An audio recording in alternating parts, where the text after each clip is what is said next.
أعوذ بالله من الشيطان الرجيم. بسم الله الرحمن الرحيم.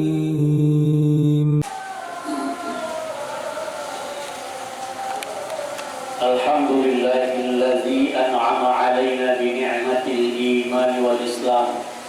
أشهد أن لا إله إلا الله وحده لا شريك له، وأشهد أن محمدا عبده ورسوله الذي لا نبي بعده. اللهم صل وسلم وبارك على سيدنا محمد وعلى آله وأصحابه ومن تبعهم إلى يوم القيامة. أما بعد فيا عباد الله، اتقوا الله حق تقاته ولا تموتن إلا وأنتم مسلمون. قال الله تعالى في كتابه الكريم: أعوذ بالله من الشيطان الرجيم. بسم الله الرحمن الرحيم. ولنبلونكم بشيء من الخوف والجوع ونقص من الأموال والأنفس والثمرات وبشر الصابرين الذين إذا أصابتهم مصيبة قالوا إنا لله وإنا إليه راجعون. Jamaah salat Jumat rahimakumullah, kita hadirkan rasa syukur kepada Allah Subhanahu wa Ta'ala atas nikmat yang masih Allah berikan kepada kita, sehingga dengan nikmat-nikmat itu kita bisa hadir di rumah Allah pada Jumat ini, melaksanakan kewajiban kita sebagai muslim laki-laki sejati, yaitu melaksanakan sholat Jumat secara berjamaah. Kemudian bersolawat kita kepada Rasulullah Nabi besar Muhammad sallallahu alaihi wasallam, yang dengan petunjuk, yang dengan arahan dakwah yang beliau sampaikan, sampai hari ini kita bisa membedakan mana yang hak dan mana yang batil. Kita berharap selagi hidup kita bisa melaksanakan seluruh sunnah-sunnahnya dengan pengamalan yang baik dan benar, dan nanti di yaumil qiyamah kita menjadi umat yang beliau syafaati.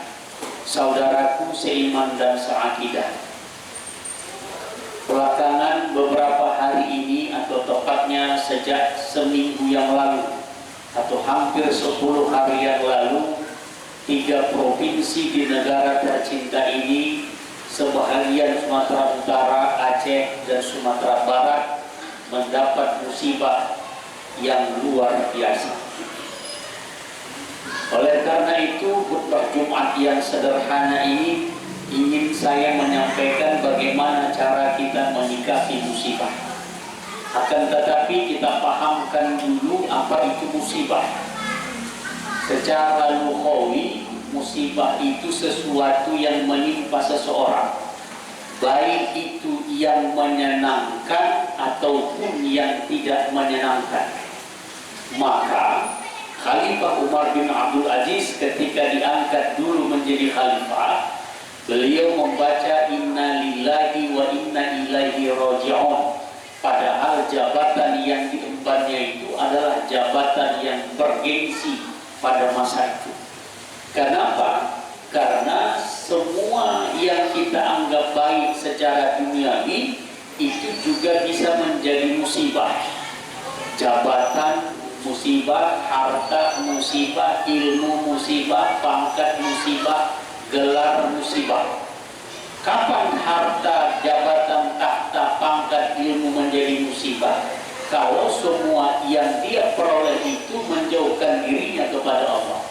Contoh, saya secara akademik telah lulus S3 dan dari luar gelarnya doktor. Ada teman-teman yang sudah profesor. Jika gelar doktor yang saya peroleh secara akademik ini menjauhkan saya kepada Allah dibanding dulu bergelar master atau doktorandus, maka sesungguhnya gelar doktor ini adalah musibah. Saya di mana-mana dipanggil orang ustaz.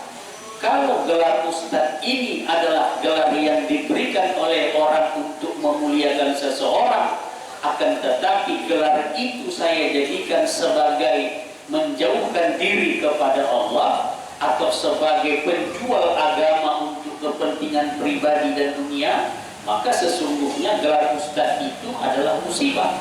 Begitu juga guru, pimpinan, semua. Bahkan sehat yang kita peroleh ini pun musibah. Kalau sehat yang ada itu tidak bisa kita gunakan mendekatkan diri kepada Allah. Itu pengertian pertama.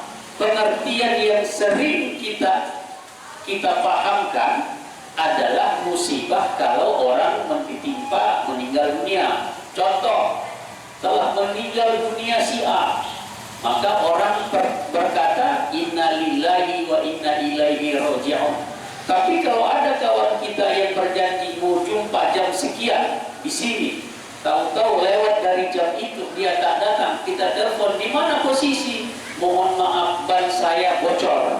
Maka ketika beliau bilang bannya bocor, kita bilang inna lillah, dia marah. Dia bilang, tahu-tahu aku masih hidup, banku hanya yang bocor. Dia tidak tahu bahwa musibah itu sesuatu yang menimpa diri seseorang, baik yang menyenangkan apalagi yang tak menyenangkan. Cuma di kita kebiasaan yang dikatakan musibah itu adalah yang tidak menyenangkan.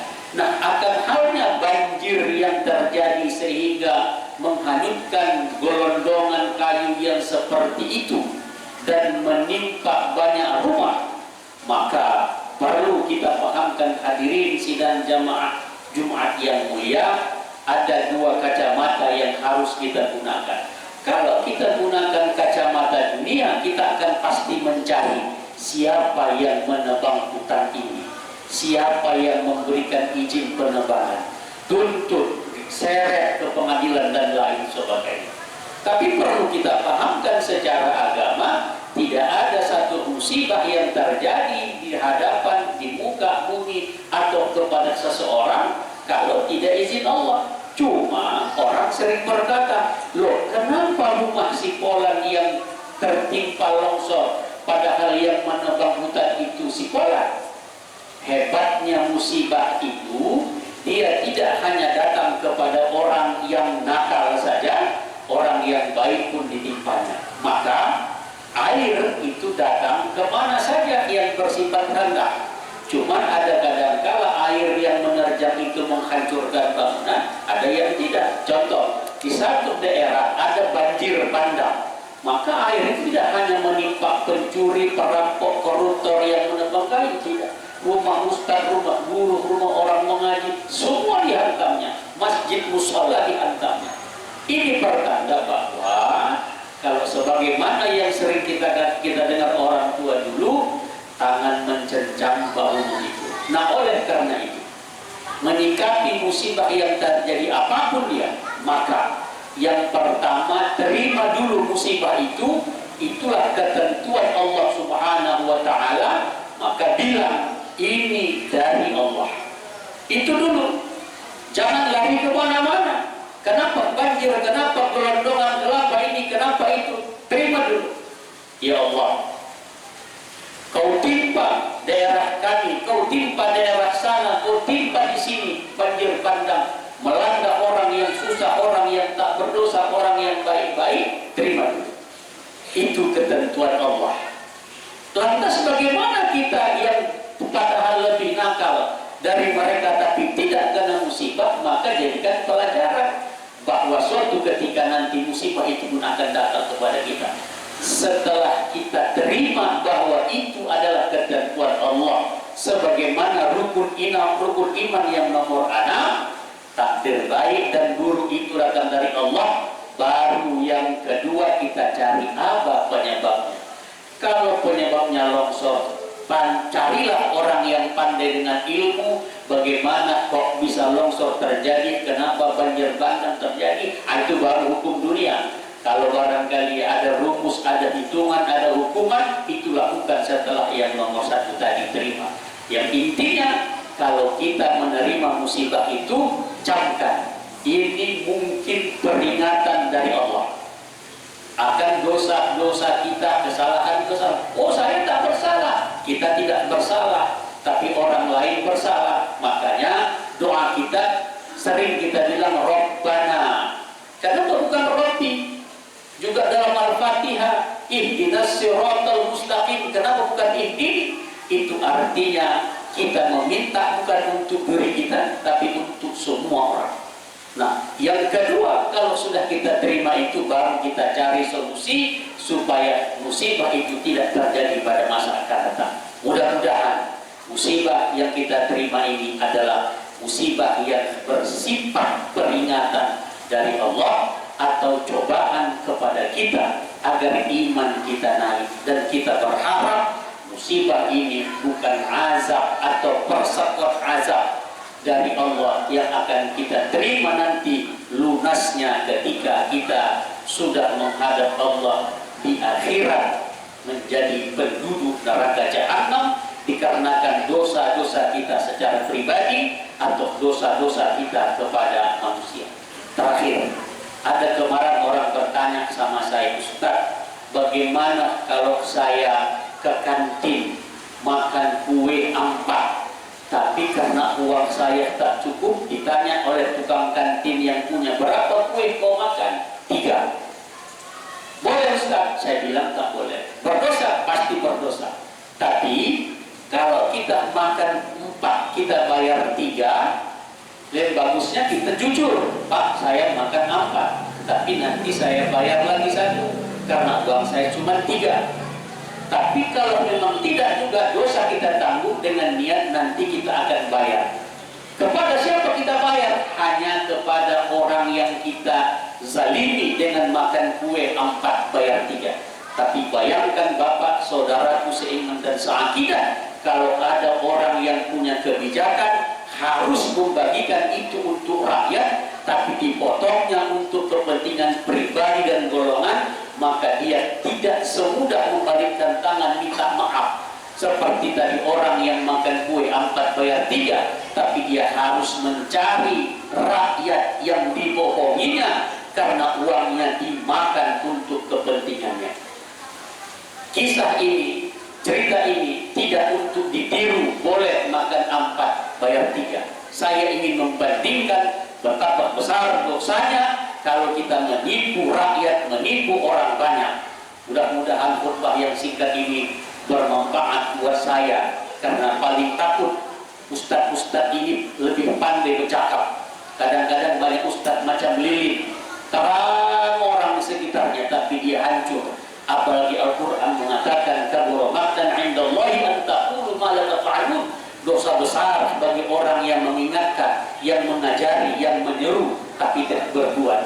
Maka saya takut dengan itu. Maka setelah turun dari sini, kalau Bapak, Saudara, anak-anak kami jumpa dengan saya, mari kita saling nasihat menasihati, wa tawasau bil haqqi wa tawasau bis sabr.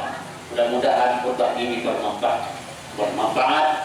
Barakallahu wa lakum fil Qur'anil azim wa nafa'ani wa iyyakum bima fihi minal ayati wa zikril hakim. Taqabbal minni wa minkum tilawatahu innahu wal ghafurur rahim.